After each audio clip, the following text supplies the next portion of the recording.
Thank you everyone for joining in. I'm Joshua Brown, the Marketing and Technology Consultant for Business Information Solutions. And today we will be presenting a webinar on how to build an internship program for your business. Just going over a few house cleaning rules.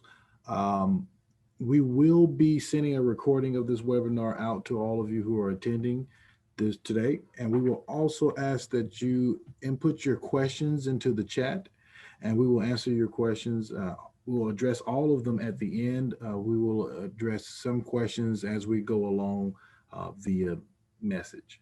So if you have any questions, please put them in the chat and we will address your questions and we will have an open discussion at the end of the webinar to address all of your questions.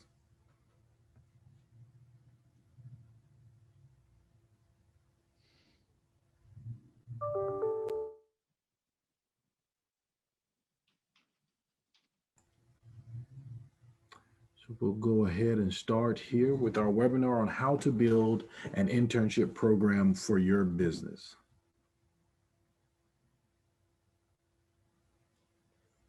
And first, I will like to introduce our host for today, who is Phillip Long. He's the CEO of Business Information Solutions. He's a technologist and entrepreneur who specializes in providing technology solutions and security consulting to businesses along the Gulf Coast. He's worked in the IT industry for over 20 years. He has over 600 plus clients from Gulf Breeze, Mississippi to Gulf Breeze, Florida to Gulfport, Mississippi. He currently is the owner of 5 businesses. And then he's also a certified information system security professional. Mr. Long, if you would, go ahead and say hello to everyone. Hey, thank you, Josh, and thank you everyone for joining in today. I think this is really a very relative topic that really helps both parties, and I think it's something that is something very good for our community. And I have a couple of special guests from the University of South Alabama. First, we have Miss NATALIE Weston, and she works with students to prepare them for the internship journey and connecting them with employers and to do co-op and internship opportunities at the University of Alabama. She's an undergraduate from Huntington College in Montgomery and has a master's degree from USA. She's also a career services advisor who manages the internship program and the cooperative education program. And she's been at this for a few minutes, 17 years in higher education, 7 years at Asbury University in Kentucky, as well as soon to be 10 years at the Career Center Services for the University of Alabama. Thank you, NATALIE, for joining us today. Thank you for having us.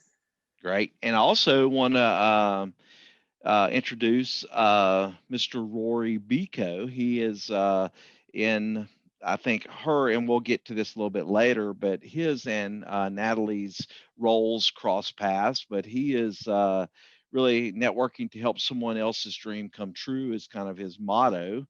And he is skilled in nonprofit organizations, long-term care insurance, customer service, financial planning, and disability insurance, as well as he's an experienced internship coordinator at the University of Alabama. So, Mr. RORY also has a Bachelor of Arts focused on history and pre-law from the University of South Alabama. Welcome, RORY. Good morning. Thank you for having us. Yeah, and I know that you kind of have a business background as well. Is that correct? That's correct. I worked for 10 years as a financial advisor. That's right. So, as I would say, RORY can count money. So it's always good to have a guy like that on board. Other people's money. There we go. Well, I want to make this pretty pretty interview like because we've gone over this together and everything, but there's a lot that I don't know about this, and I know that our listeners, there's a lot that they don't know. So let's just talk about the effects, if you would, and you NATALIE or RORY, y'all can both comment or however you guys see fit. But let's talk about the internship landscape in a COVID world. And I'll tell you that a lot of the people that like received emails and responded back, they had said, that they are not. They appreciated all that, but they're really not wanting to bring people into the office at this period. So how has COVID affected the internship landscape for you guys? All right, Well, Natalie or go ahead. Rory? Well, I would say that it's affected us greatly. And, if you've been doing business on the Gulf Coast, you know that we're a very industrial area. There's lots of manufacturing. There's lots of very industrial employers and manufacturers on the Gulf Coast. So they, by and large, have scaled back on the number of essential employees that they have on site. But we actually jumped out ahead of this probably about this time last year when COVID really became a thing. Our office went all virtual. So we surveyed, our employers, those that we have traditionally had students at their locations, and found out what their reaction was to COVID, and it was mixed. There's some that, like I said, scaled it back. There were some that had students convert to what we call a virtual or a remote a style of doing their internship. But of course, being mostly industrial focused, a lot of them weren't able to do that. The students would definitely need to be on site in order to fulfill those duties. But we're seeing a resurgence of those. We've, as a university, we've had to create some protocols and guidelines for students that would be on site, with an employer. So the levels of safety that they have to have depending on, what their businesses are, models are. So we're seeing a resurgence of that at this time. It's probably not pre-COVID levels, but we're certainly seeing a resurgence at this time. Gotcha. How would you say that's affected? Because if I understand things correctly, some students actually it's required that they have some form of internship. Is that accurate? That's true, yes. Yeah. So how do they get it? Is there anybody, have y'all connected with anybody to say, hey, we can let them get these hours, but they're going to, they'll do it remotely? Or is there has there been any kind of, any maybe almost like a breakthrough or a new way of doing business in the internship program because of COVID? Okay, I would say that some companies have been able to set up their internships to be remotely, some, not all. It just depends on the situation. Mm-hmm. Some have been able to do that to where they can accommodate the student remotely. And some have actually done kind of a mix, depending on the situation. So, Gotcha. just depending on the industry and things like that, remote internships have become more of a possibility. Like I said, but of course it still needs to remain structured for that student, make sure that the student is reporting in, completing their assignments, all of those things. What more would you have to add to that, Rory? I would say that it certainly depends on the situation, but what we've tried to do as an office and a university is giving employers those tools that they need to make sure that even if a student is going to interact with them virtually, that there is still some structure to what the internship entails, to make sure if there's to make it as much like an in-person opportunity as possible, making sure that the student has all access to all the same kinds of software. If your security protocols allow for that, to make sure that they still get an onboarding experience the same way that they would if they were going to be in person, and to make sure that there's regular meetings between a supervisor, because one big element that we find in internships is that there's evaluation and communication. So we advise employees and students alike that there's no such thing as over communication, especially if you're not going to physically be in the office. So all of those things have been enhanced, in a virtual remote situation. But lots of those students have been able to complete those requirements virtually, if you will, with maybe an alternating schedule, perhaps they're allowed to go into the office periodically when there's not as many people there, or something like that. So we've had to be creative, both the employees and the university, to make sure that students can still fulfill those obligations. Right. It's good that, things can, progress even, the challenges actually could help us maybe in the future, even for being more diverse. I'd like to kind of jump onto a next topic about, from your standpoint, what is, what we'll call internship best practices. And I know that, I want to talk about, paying the student, the hiring process, and just anything that you could add for a business owner listening that would say, hey, okay, I need to take a few notes on what that looks like, even getting down to the point of how to communicate and contact you guys, and just give me a rundown of what you would class as internship best practices, maybe from your experiences where you've seen things not work out and or of the like. So the one thing that I recommend that, if you are looking to hire an intern for your business, is just to put together a job description for what your expectations, so that, you kind of have that put together, and you might think about what majors, because the thing with an internship, it needs to relate to the student's major. So, if it's a finance student, it needs to relate to that. Marketing would be the same way.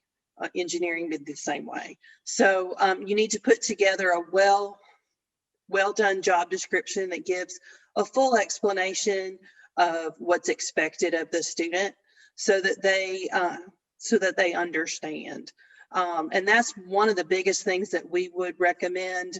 And if you're looking for somebody, part-time during the school year, which we wouldn't, while they're taking classes, we wouldn't want them to work more than part-time. Yeah, so, maybe how many hours a week, if they're flexible with their schedules, whether it's going to be remote, whether it's going to be in the office,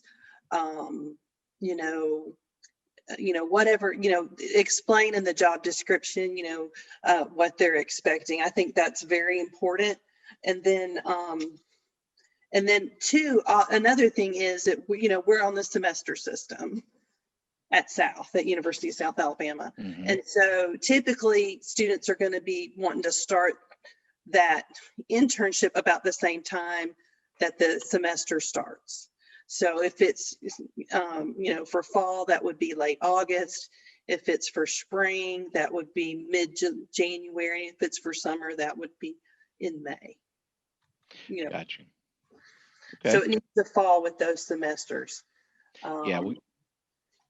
Yeah, and thinking that's something that, on our conversation earlier, that's something that I really, we've done and had some very successful internship programs, but we did them over the summer. And, in talking with you, that's something that business owners need to think about, is that it's not just necessarily a summertime gig. This could happen throughout the year, but we need to keep in mind of, it's going to probably be more part-time and things like that throughout the school year.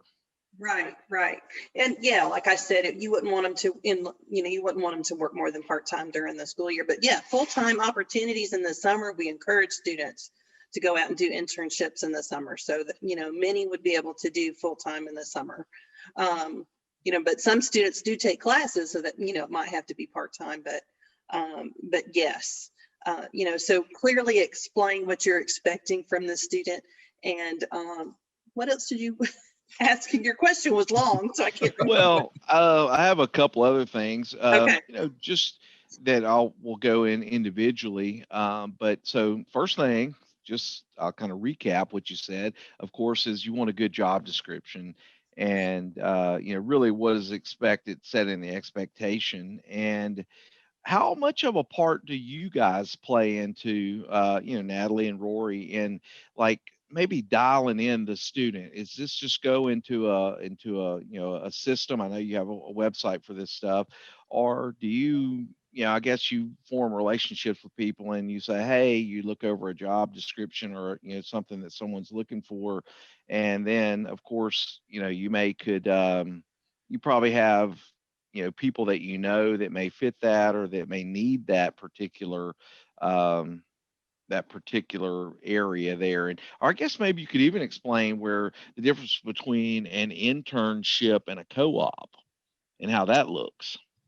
Certainly, certainly. So a co-op started in the engineering field, and traditionally a lot of students that are, not a lot, but traditionally students in the engineering work a co-op. And a co-op is where a student alternates semesters. So they'll work full time, and then the next semester they'll be back in school. And so they do that 3 semesters, and it extends their graduation date by a year, but it gives them a year's worth of experience.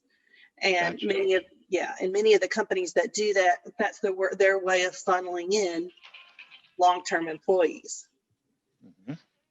And an internship can be a part-time experience during the school year or a full-time experience in the summer. And internships are typically, maybe 1 semester, but sometimes they can be multiple. Yeah, I could see that from a business owner perspective. If you get somebody in there and you're almost investing in, into, a person, if you will. And I'm going to talk a little bit about some onboarding tips and stuff that I may even be able to share that we found that are very helpful in the stuff that we've done previously with interns. So I could see where, picking that same person back up could be extremely good in that area. Let's jump on and I want to move on and kind of talk a little bit just about the legal ramifications of things. What is that, anything special that, are you guys vetting the companies that they're going to, or how, any legal advice or things that you may see or that you have seen? So I will say that, maybe a small disclaimer. This isn't legal advice. You don't, uh, you want to check with your own legal department before going out. But what we try to do is adhere as closely as we can to the direction of the Department of Labor guidelines, which basically state that an internship is defined as a learning process in a workplace environment, which, if done for a for-profit company, should most likely be paid. And that it's basically done on a case-by-case basis, and that the benefit of this is certainly learning, but that there's a balance between the work that an intern is asked to do and what they're expected to learn in an internship experience. Okay. Expound on that just a little bit more, if you would, so that I'd like just really a little more clarification on Sure. that balance. Just if you could just, give me a little more on that, because that's interesting to me. So the fact sheet, as they have it's number 71. It's internship programs under the federal Fair Labor Standards Act. It provides that a for-profit employer should pay employees for work. So interns and students, it's not if you have a position that would normally be in your business, that student can't replace a regular employee. So in the case of an unpaid employee, they have a test. To what extent does the employer clearly understand that there's not an expectation that there's compensation, there isn't a promise of compensation, just to make sure that that employee or that student knows that this is for credit. So we find that students who are doing opportunities for credit are more so in the nonprofit space, most of them, because students that are asked to do work in the for-profit space, there's lots of things that you could point to that a normal employee might do if you were to hire someone to do it. So that's more in line with the balance. And like Natalie said, the co-op the co-op side of it in engineering, those students are, 99% of the time paid, just because, some of the tasks that they're asked to do are really, really commensurate with what, an employee would be asked to do in the same space. Yeah, we kind of jumped over to that next topic of compensation. So in general, it would be almost, I don't know, you can't use certain, I want to use the right word here, but the right thing to do is to compensate people for work. And, so that's really the bottom line. You would recommend certainly for regardless of which path, and one path is going to be, the co-op program that's probably almost, it's mandated to do that. So compensation is important. Would you have like a percentage or something or any type of guideline for advice, or is that something that's usually just worked out and you guys don't have a lot to do with it? You mean for compensation? Yes, ma'am. Like for instance, let's just say that I'm hiring a tier 1 technician. I'm gonna pay them, $35,000 a year or whatever. But I want to hire a college student to come in and do an internship. They're interested in technology, and this is kind of really how things have happened with us. Is they're interested in technology and they want to know more about it. They want some hands-on experience so they can put on their resume and all that kind of stuff. And sometimes it's just a vet to see what area of technology they want to go in. What would you recommend as a ratio of pay? Of course, this person's going to have to get ramped up and, they're probably not going to be as valuable as someone with experience, but do you have a ratio that you would recommend? Rory, I would refer to you if possible. Can you, Rory? Yes. So I would say, I don't know that there's necessarily a ratio or percentage of what you would pay an intern as opposed to an entry-level employee. What we find though is, especially when it comes to technology, is that the students that are being recruited to participate in those kinds of opportunities do have a skill set likened to someone that's on your first level of entry into your business. So, for instance, we often have requests from employers like, well, what's the range that an intern is paid? In the engineering field, in the technology field, and we keep data on that. What students are paid. We don't determine that. We offer that information as a guideline, but certainly, we don't make any determinations there. But I will tell you that I have seen, just in my short experience with internships, I've seen the amount of money that students are paid grow exponentially, just because I think that there's higher expectation on the part of employers on the kinds of knowledge that they would bring to the table. So it's just become very competitive, just to be honest. Sure. And, determines your pool. And I could see that from a technology, because a lot of jobs, just the interlacing, or the how the thread of technology running through all types of business, and young people having a much better understanding of technology and software, and kind of the point and click software that we're in today. I could see the ramp time for them to get up to speed, and just their general disposition to understanding would make them more valuable. I can see that very clearly in that area.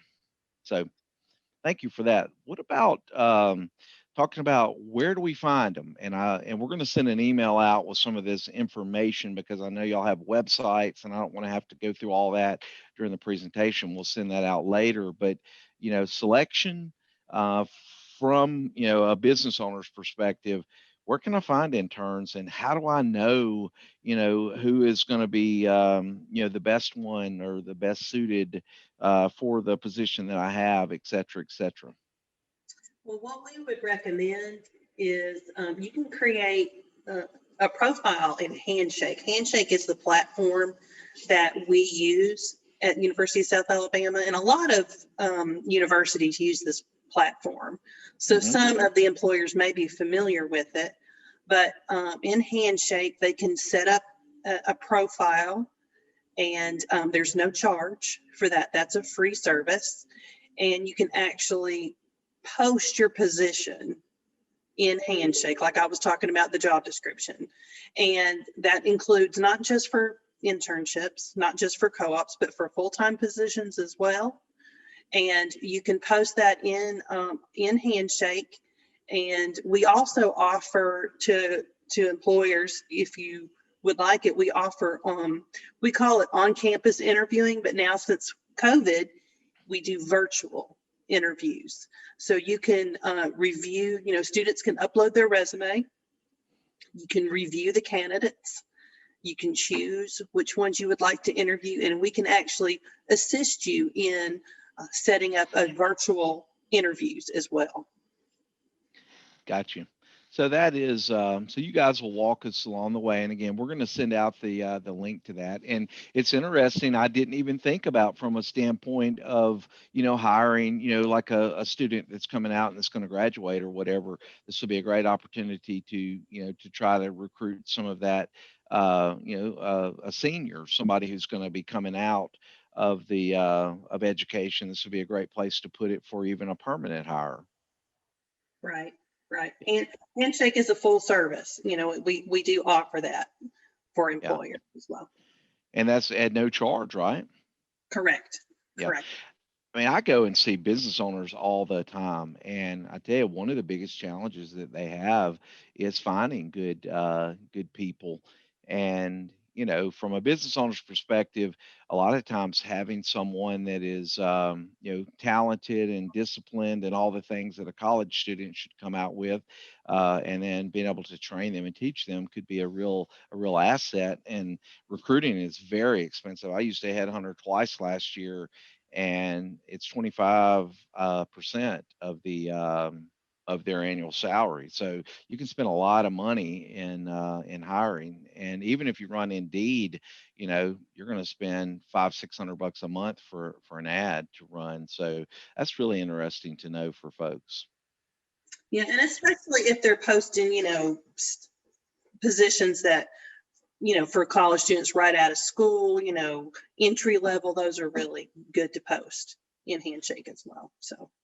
Now, is there any interlinking between colleges at all? Like, for instance, is South Alabama tied with University of Alabama, or like that Handshake application that you're talking about? Is there any interlinking, or would you have to, go post these jobs across all these multiple Handshake dashboards, or whatever that particular university is using? So if they set up, we send them the link, they set up their Handshake profile, all they'd have to do is, if the other schools that they're interested in are in Handshake, they would just have to request to connect with the other schools. But when they post the position, correct me if I'm wrong, Rory, I believe they post it one time and then they choose which schools. Is that right? Yes, that's exactly right. So once you are connected to a school in Handshake, you can actually, it's a really great service. You can actually post one time and just choose the schools that you wish to see that posting. So you can actually post once and post to several schools at one time. Great. And I guess you would just put inside of the particular job position, whether it was part-time, whether it was full-time position, and really it would be just like posting to any other job board or whatever. Exactly. Right. There is a small guide, to kind of help. They ask you a few questions about whether it's an internship, whether it's full or part-time, even seasonal is a choice in there. So Handshake tries to make it, as goof-proof as possible to make sure that the students know what the expectations are and what type of job it is that they're applying to. Great. I'm going to talk about this just for a second, because to me, this is one of the most important things that we did in making our interns very successful. And it's the way that we onboarded them. And I could probably, if you guys request, I could probably even give you a generic onboarding schedule. I stole this idea from a book I read about relationships and basically onboarding new clients. And I applied it to onboarding not only interns, but also just employees in general. And the premise was that the relationship, this was in subscription based businesses, like, and it was a very old book, and like we'll say TV Guide for some of the folks who could recall that. Now I'm gonna be dating myself here, but like if you were wanting to sell subscriptions of TV Guide, and if things did not go well within the first 90 days of that relationship, it cut the relationship in half.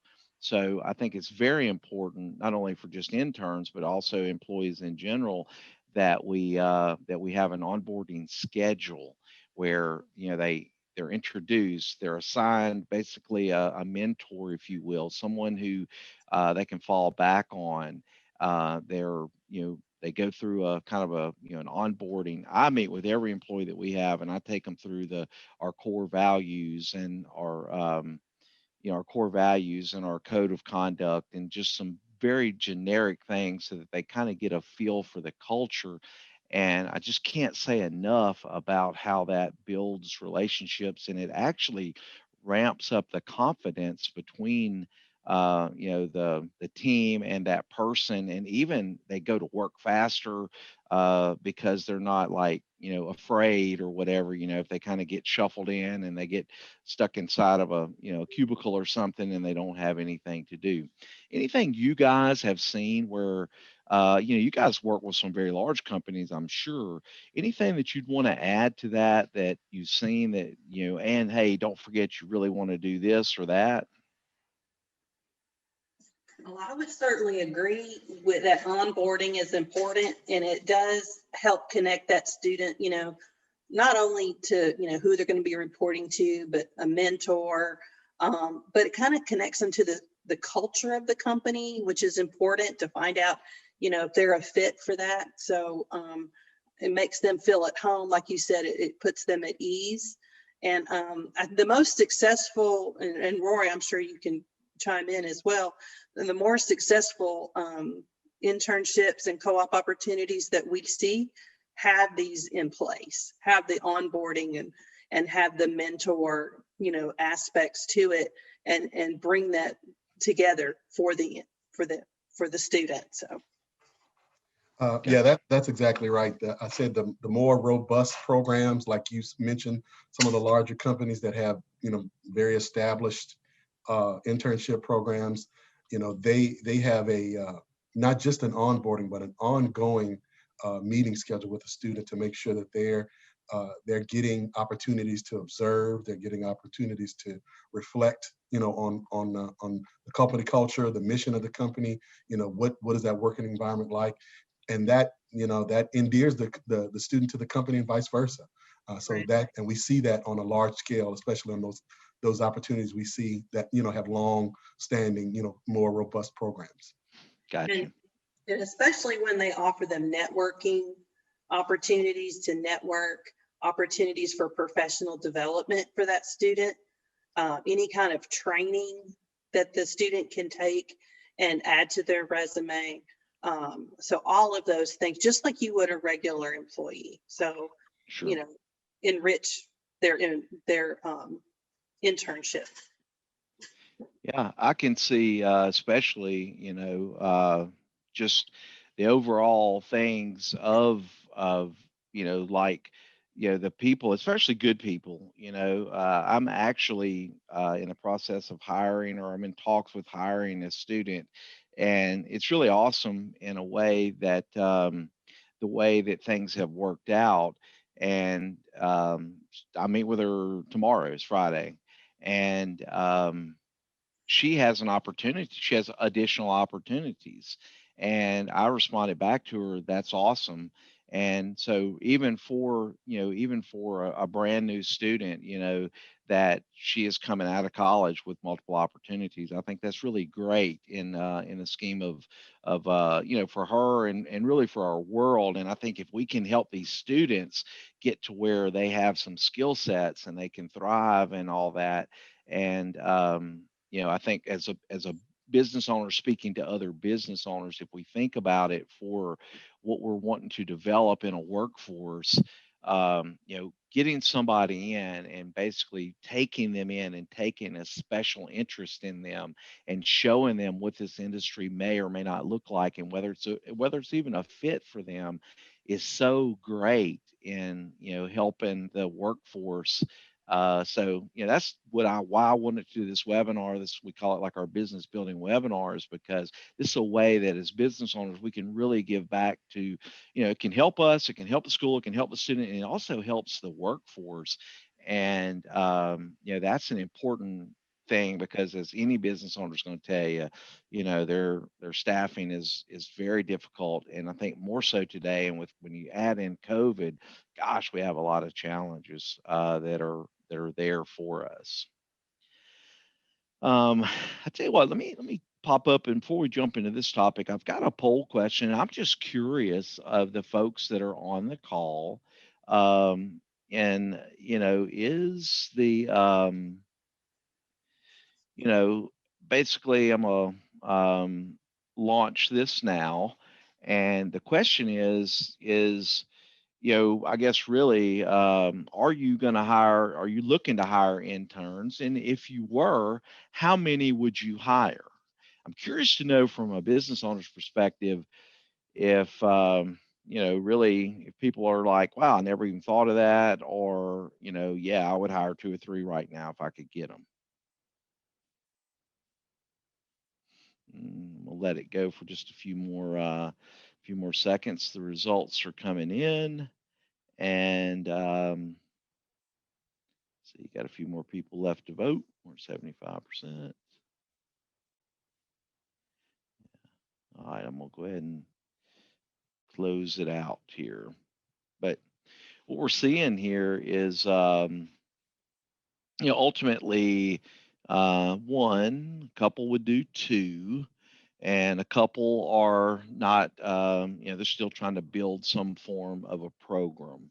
And what I would say to that is, as far as building that program would very much be the same in relation to your onboarding process. You know, it's a lot the same. It may be slightly different, or maybe this next topic will help us a little bit. When we look at the intern assignments and projects, I don't know if y'all have found success or heard of students having more success whenever they come in to do a special project. I mean, is one thing. I mean, I literally just got out of a meeting. Our leadership meeting meets once a quarter. We meet once a week, but we have a quarterly kind of a different type of meeting where we're trying to be a little more strategic and a little more higher level. And we have some items that need to be addressed, and we really don't have the resources at the moment to do them. And you know, like a project, you know, hiring somebody for a project. So just any input that you guys have as far as like what you see, to people a lot of times use the interns as to work on a project, intern assignments, or what's your thoughts on that? Well, I'm sure Rory will want to chime in as well, but I know for the students that are in the program that I manage, you know, they have to report back to me. They have to do a presentation at the end that tells about what they worked on. And I have found the students, you know, we encourage the employers to give the students real projects, not busy work, but real projects for them to work on, because that's how they're going to learn. Because for many of these students, once they work on whatever project that the employer gives them, it brings to life their academics. So they come back to school so much more encouraged about what they're studying. They've seen it put to life. It's not all in a book. It's real life. That's what an internship is for, because it's hands-on experience. So you want to give them those hands-on projects. where they can really get the information that they need to complete something. Gotcha. Rory, you have anything you'd like to add to that? I would, and Natalie's right. I think that, you know, the students that we see have the best experiences are those who feel like they're part of the team, like they are not you know, separated or kind of you know, asked to work, you know, almost autonomously. You know, they're able to check in with someone. They're able to, you know, to really work with a manager on real work that affect the company. Those are the opportunities we see that are, you know, have the best results, you know, for the company and for the student. So you know, something that's project based that maybe they can go off and maybe do a little research on and kind of report back and build, you know, kind of a team based, because we know that lots of times in the real work world that they'll have to do projects along with the team. So getting those elements are where we see the best success for the employer and for the student. And we've heard employers come back also and say, you know, we've had interns come in here and come up with ideas and things that we never thought of, and we're still using them today. I heard an employer say that just 2 days ago. So, you know, it's someone coming in with a different perspective that could really benefit your company as well. So. Yeah, that is so true, especially, you know, we're doing some things here, and I had a video guy come in to shoot some videos and, you know, do some stuff for marketing and, you know, that. And we get so much into our own fishbowl that a lot of times a fresh set of eyes, he corrected me and or instructed me or educated me or gave me different insight, however you want to put it. He had several things that just proved to me the curse of knowledge, or the, you know, the basically the I'm swimming in the same old fish tank with my own with my ideas, and the normal public, or they don't understand that. So that's really a great point there. So let's talk about a little bit about interns and technology. Recent study, and I put a lot of work into I was trying to find something that was extremely universal to talk to business owners about. And we came up with a slow computer campaign kind of a thing. And we built some data. We did a bunch of data research and compiled some infographics and some, you know, white paper reports off of it. And this was really wild to me. Was that 80% of millennials' job decisions are influenced by workplace technology. And, you know, a millennial, and forgive me because somebody may could chime in and help me out here, but I really have lost track of millennials. I think there's even a generation after that now, but I guess millennials are probably heavily in the workforce now, or are beginning to, I guess, join the workforce at a rapid pace. So that was the data that we had collected here, and that technology is a big driver for those guys as far as choosing, as well as even that they would leave a job in the event that the company had bad technology. I don't know if y'all have anything to add to that, if y'all have ever seen that, or if you hear the students talking about that, but that's some pretty reliable data that we drug up. And what's your thoughts on that? I think that your research is definitely on point. I mean, millennials, I know that, you know, maybe the audience that we have here are probably thinking of them as extreme young people, but millennials are probably the biggest segment of your workforce right now, because millennials are probably, I mean, we have 3 of them in our office, and they've been working in the professional world for years. So they're almost the mid-level managers now. You're on to I guess Generation Z now as your extreme young professionals, and they're what's termed technology natives. Like if there isn't an element of that involved in their career, I think that they do not have real interest in that. They really want to show those skills, and that's where they live. They're really native to that technology. What do you say, Natalie? Yes, I totally agree. And, you know, they've grown up with the internet. They've grown up with you know, having a computer at all times and cell phones, and if it's not working properly, it's just old, outdated, and they don't want to have anything to do with it. So Yeah. I do believe your data is very on point, and it's, you know, they don't want to be with somebody that's behind the times. They want the greatest and the latest. I mean, that's kind of the way every technology has been sold to them from the time they were born. So I can see why that's true. Yeah. And I have another quick poll. Just this is just for me out of curiosity. Is would you class your computer as slow? I'm curious. I got this idea from really, I was on tech support calls and the people were constantly saying, I'm sorry, I'm waiting on our system. I'm sorry, I'm waiting on our system. And, you know, that's what I got was, you know, I kept hearing that and I'm like, wow, this must be a really universal type problem. So I'm gonna let this go for just a second more. I'm kind of surprised a little bit.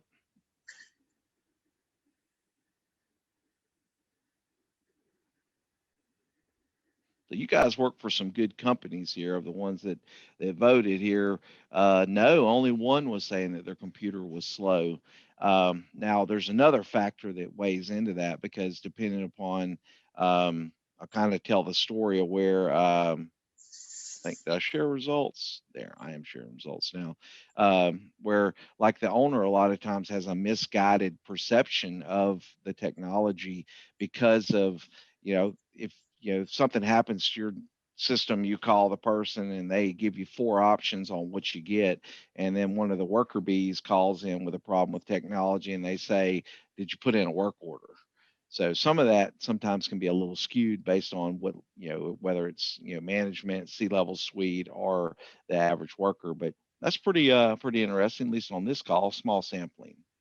So those are the type things. And so the internship program, of course, we're talking to these guys about the one at the USA campus. How many folks are in that program at any one time, and how much fluctuation do you have on that?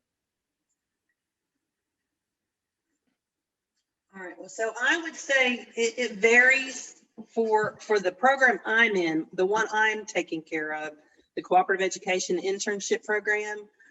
Due to COVID, it dropped because students have lost some of their positions.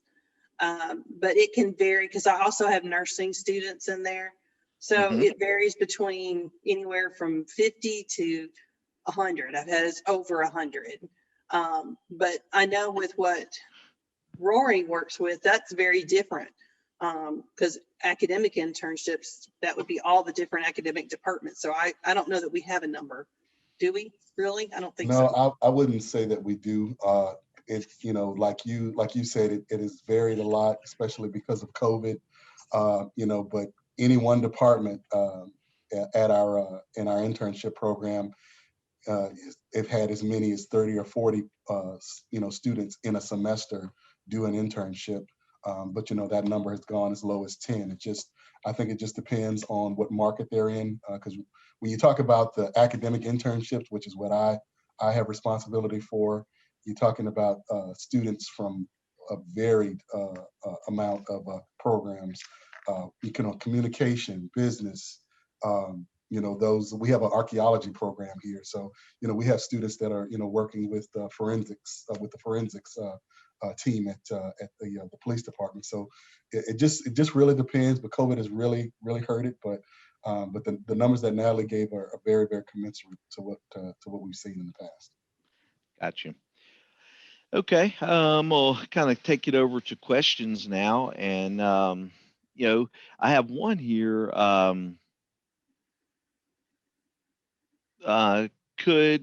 Would it be practical to ask a marketing student to come up with a marketing plan for an existing company that has never had a marketing plan and then implement basically then implement it? And also, would a professor be involved in the overseeing of that? So I'll take that. So yes, a professor definitely would be involved in that. They have an internship advisor, because students in our business school, which is where marketing lives, they have a required internship, actually. So every student from our College of Business will have to participate in an internship, an academic internship, prior to graduation. So their department chair, in this case, the marketing department chair, would be fully involved for students, oversight, for advice, and then especially at the end, for reflection and assessment of that experience. So they would be involved in that. Now, to ask a student to come up with it from scratch, I don't know that you might want to do that with a lower level student, maybe a senior, something like that. But you have to make sure that senior would have a lot of interaction with whoever would do that normally. Whoever would do your marketing, for your company. They'd have to have a lot of interaction with them. Maybe to have just to have a subject matter expert, just to make sure that they were complying with everything that you would have done normally without a student. Got you. Okay. Thank you for that. I'm sure that makes sense, but I didn't realize that an actual professor would be, and I guess certain would and certain wouldn't. Am I correct in that? Certain would have a professor overseeing it, but in the internship, or not in the internship, but the co-op, or did I say that wrong? Or would all of them have a professor involved? Not normally for co-op. I mean, the co-op, the department will have to approve the student doing the experience, because that does delay their graduation. But no, the professor's usually not over, they're not like the advisor for that necessarily. No. Gotcha. I have another question here. Who would we contact to see if there's a student available for a job? And this came in a little earlier, so we may have already answered that question, but if you would, just answer the process again. So either RORY or myself, and we would certainly give you the contact information I know you said you were going to share with the attendees today. So, you could contact either one of us, but we can give y'all the website to go to set up the Handshake account, or our email, so we can forward you those instructions. It's very simple. It's all done online. Okay, great. And we'll 100% right after this, we're going to send a recording of this out, and it'll have the both of your contact information in it, as well as the website where people can go in and set up their account, so they'll have access to to everyone here. All right. One more question here. Is there a way to talk to professors about projects in different areas? Majors is what they're referring to, or at least someone in your department. Let me see if I can parse out. I may need a little more from this, Greg. Is there a way to talk to professors about projects in different areas, or at least someone in your department? If so, how would we set that up? I'm not sure, and maybe you guys I'm missing something here. What's the question? What's the essence of that question? What do you want to talk with that the professor about? He's typing now. Just give me 1 second.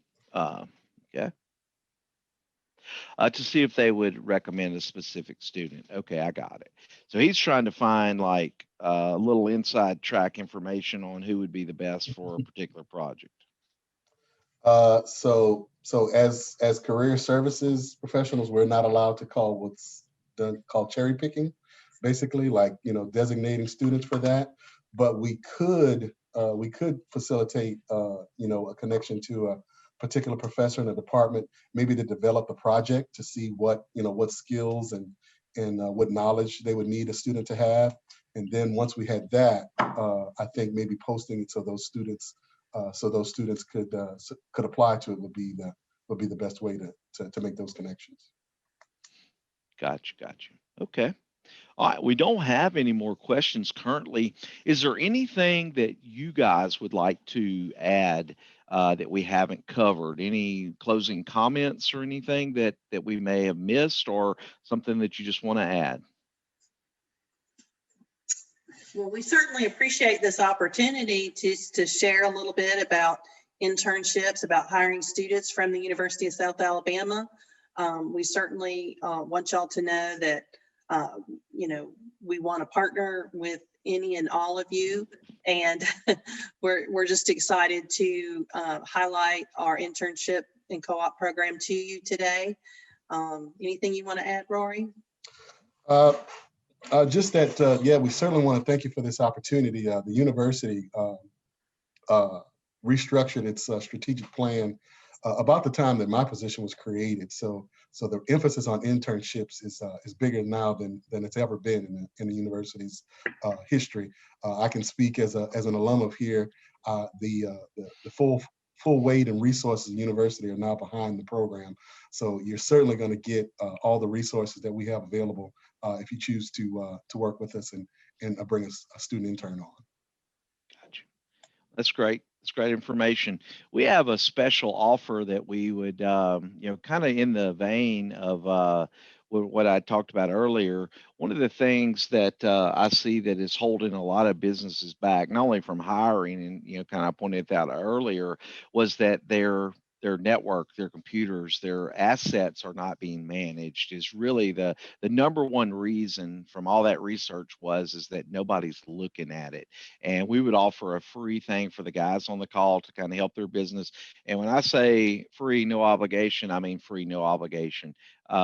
Where we would, you know, take your do a network walkthrough, do a technology audit, so that you can get a baseline on what your assets are, how they're performing, and the like, as well as give away free cybersecurity training for your entire staff, also a dark web scan for your business, and then bring that all back to you in a report of findings. This is a great way to kind of get you to be able to make a budget. Normally that'd be about $500, and that's free for all attendees. All we ask is we try to do these in short little bursts, because a lot of times we'll get jammed up if we offer it for too long, and I don't, you know, if we have multiple offers. So if you can reply to us before the 10th of March, that'd be great. And to get that, all you have to do is email events@askbis.com. So I would like to especially thank Natalie and Rory for coming and sharing their knowledge, as well as my team for doing all the, you know, the work to get this to make it happen, and then also the business owners who do take time to, you know, kind of give back to, you know, our place, because it's really, I think, a great way that we can build that better workforce for the future right here in our local market. So thank you guys so much, everybody, for coming, and till next time, we'll see you then. Be careful.